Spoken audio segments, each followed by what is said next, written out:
Hello everyone, Blaze here. Welcome to the October 2015 anime pickups. Let's just get to it. This is going to be one video. So first up I picked up Megazone 23, the complete collection. Really happy to finally have this in my collection in some form. I've been trying to find a copy of it for a really long time.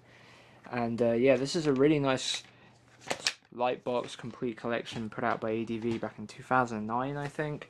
Long out of print, but you can find it, and I would say for anyone who is a retro anime fan and a mecha anime fan and just a general huge anime fan, like someone who's beyond just watching the odds simulcast or something, someone who like goes back and delves deep into the history and has seen hundreds of anime, this is definitely one you should check out because it has a lot of history to it. It was one of the pioneering anime OVAs of the 80s.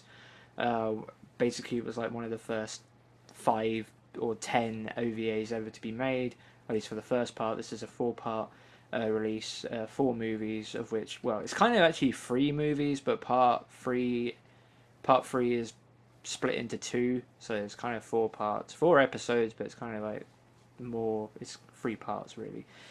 But anyway, back in the day, it was meant to be a television series, but a sponsor pulled out, so they ended up making it an OVA. And it looks really nice, and there's some really interesting elements throughout. It's a good sci-fi story. It's not a great sci-fi story, if I'm honest. I do appreciate the history of this and the significance of it, and I do really like its style. But the story kind of fell short. I don't think it was told well enough. It kind of didn't make a lot of sense. Characters' motivations were kind of strange, and I felt like bits that needed to be explained further weren't, and it kind of led to some confusion, at least on my part. But overall, it's a decent sci-fi series, but but basically I enjoyed it because it looks really cool, and one of the more interesting elements of it is in Megazone 23 it goes through a redesign in each part. So basically the first part has the character designer from Macross, which his name escapes my mind, Toshihiro Hirano. Yeah, so the guy did Macross and basically a lot of the early stuff. I don't, maybe he worked on Gundam. I can't maybe one of the Gundam series, but I know he definitely did Macross. So if you know that style, obviously from Robotech, etc., then you know what I'm talking about. That's what basically what the first movie is, and the first movie is like an hour and a half, I think it is. It's good. Yeah, but confusing. It's kind of like Macross actually. Like there's elements of the story that did remind me of Macross quite a lot, but honestly, my favorite part of Megazone is probably the second part. It's the first major appearance of appearance. It's kind of not the right way to phrase it, but Yasuomi Umetsu, who keeps getting name dropped in my videos. The guy that made Kite, the guy that made I can't remember Presents from Robot Carnival, one of my favorite animation shorts. So I've said that quite a few times on this channel. But anyway, he is the character designer for part 2, and it was quite interesting actually when I was watching it. I had no idea he was the character designer for part 2, and it should have probably it should have probably clicked earlier on, but like within I don't know, like 3 minutes or something, I was like, wait a minute, I totally recognize this design. I'm really liking all these character designs all of a sudden. I think I need to go and look this up, and I could have looked on the back. It was on the back. I wasn't aware that it said on the back that he did part 2. But yeah, I went online and found out, and that was cool. But yeah, part 2 is kind of a much cooler story, but it is really jarring seeing how from the first part. I mean, like I say, those 2 character designers I just mentioned, they are greatly different in style. So it's kind of a weird thing because it's the same characters, but also one of the more interesting thing is the first movie is kind of a little bit more happy-go-lucky. Like it's a little more less adult, I guess. And like it's some serious shit goes down, like especially towards the end. But I feel like it's much more.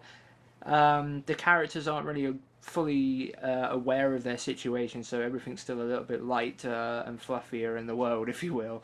But by the second part, when the situation is much more real, like the characters are much more aware of the problems they're in and having, and as a result, I think like the change in character design and really reflects that because the tone of that second part is much more darker and more serious, and it wouldn't have really matched. There's also another part that makes Megazone 23 so great is the music.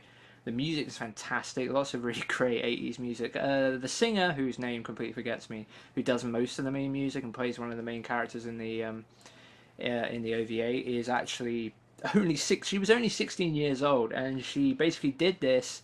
Had a couple of other albums that didn't really hit, and then she completely disappeared from the industry entirely. So much so that, well, I don't believe this is the case necessarily, but people wondered if she was actually dead. According to Wikipedia, anyway, there's a lot of people like she is so gone like underground, dark, and no one even knows what happened to her. That people weren't even sure she was alive, but I'm sure she is. She's probably just living a normal life now because she was so young when she got that. You know, when she was got the role in this, that yeah, she could easily return to normal life and never blink an eyelid from anyone, so whatever the right term would be. Anyway, and the final thing I'm going to talk about before this part on Megazone gets way too long, I just wanted to talk about it because it's such a cool thing. The third part, which is split into two parts, so part 3, which is split into two small 50-minute chunks, is a spin-off of sorts. I mean, it takes place in the future, but it has none of the characters that were in part 1 and 2 except for one.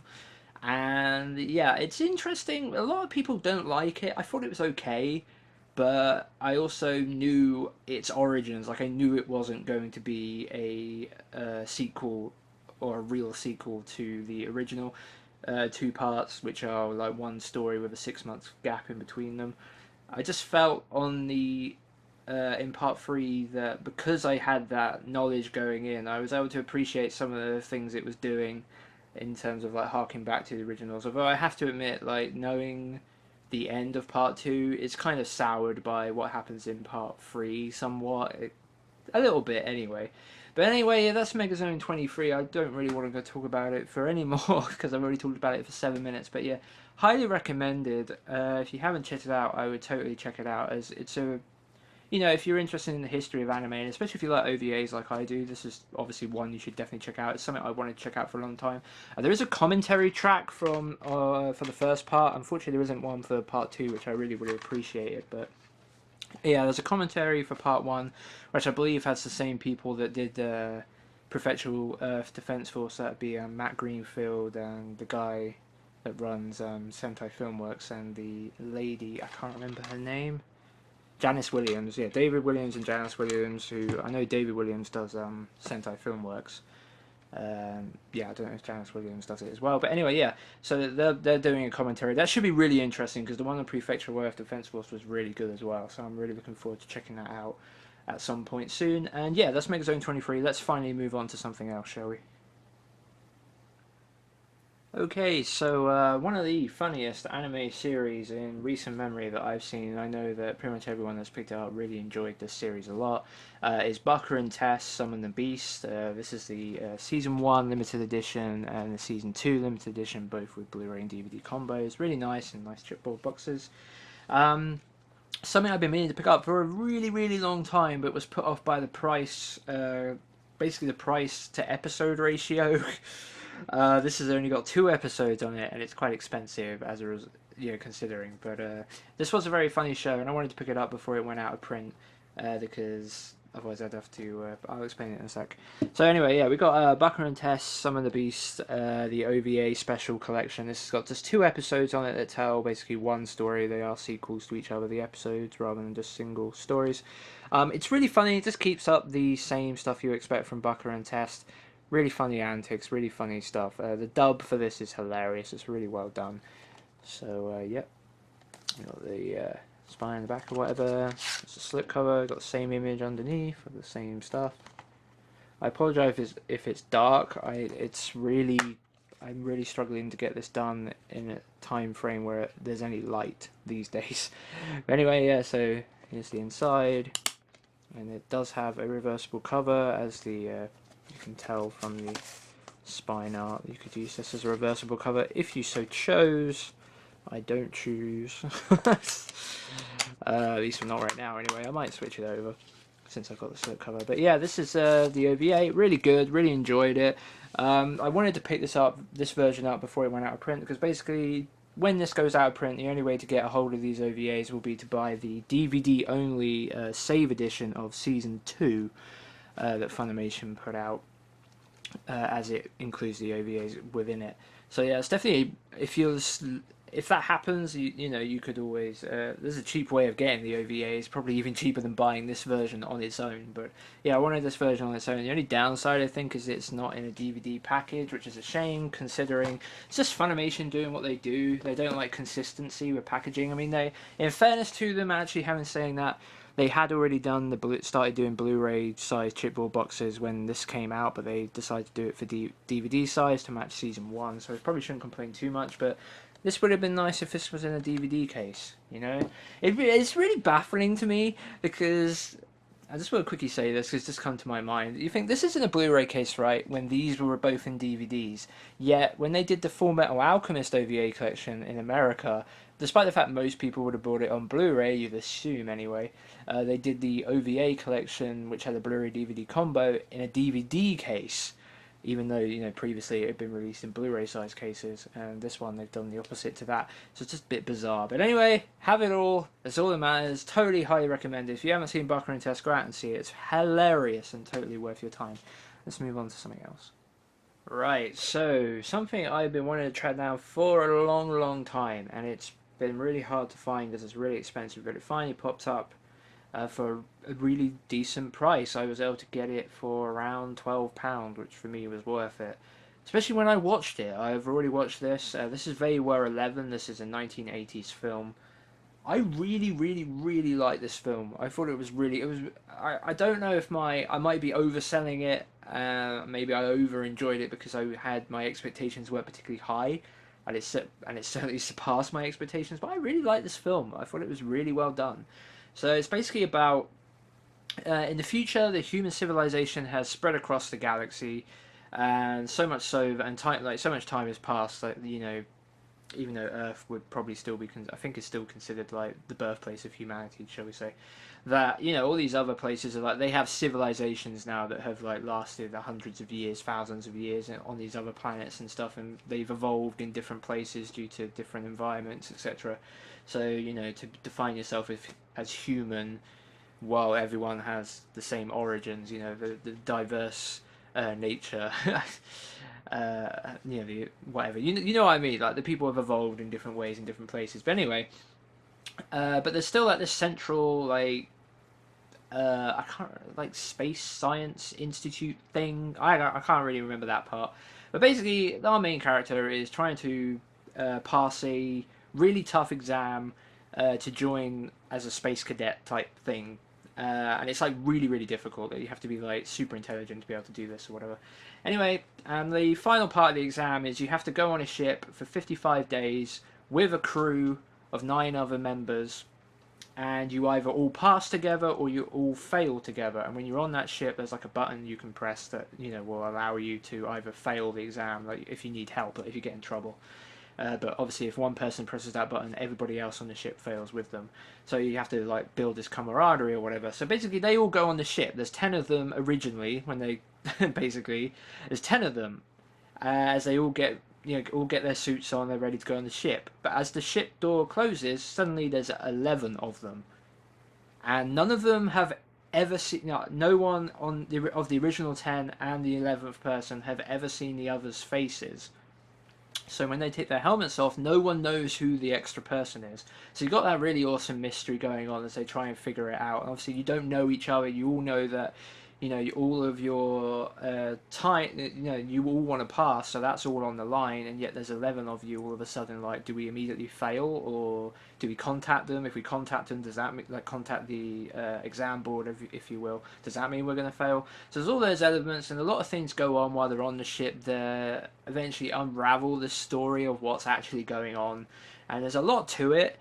And it's just really, really interesting. It's a really awesome mystery. And it kind of plays out through 3 arcs, and I felt the first 2 arcs were really captivating and engaging, as it says on the front cover. They really were. I just feel like the 3rd arc, while still good, kind of began to fall apart. But there was some really nice elements. I really liked the ending and stuff. There was some really cool stuff. Like there was a really fun romance going on that kind of like switched kind of went back and forth. There was only one part of it that kind of I didn't really understand very much, but I don't really want to go into it because it's a spoiler. But like what I originally thought of someone was the complete opposite, and then it proved to be the opposite once again, or like back to what I originally thought. It was kind of weird, but anyway, the dub. And this is a Central Park Media release, so the dub is really mixed.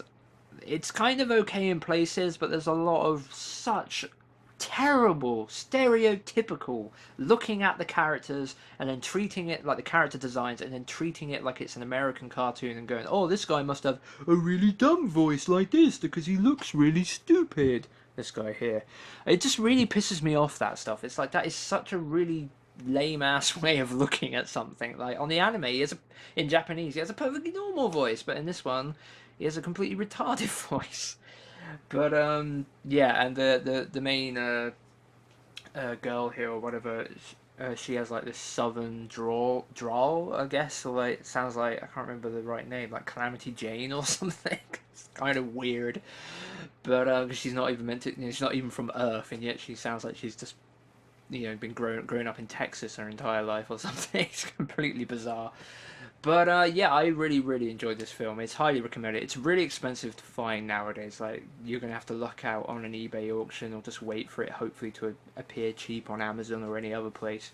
Otherwise, you're gonna be paying a huge amount of money for it. And I don't know if I can recommend it for the high amounts so that it tends to be commanding the high prices it commands right now. But if you see it ever going for sub $30, it might be worth it. It might be worth it. I gave it 8 out of 10. I really did like it, but again, I don't. I might be overestimating it just because it so far surpassed my expectations. So yeah, that's They Were 11. I don't know if I showed the full packaging. So we've got the front, the spine, and the back, and the inside chapters and stuff. So yeah, They Were 11.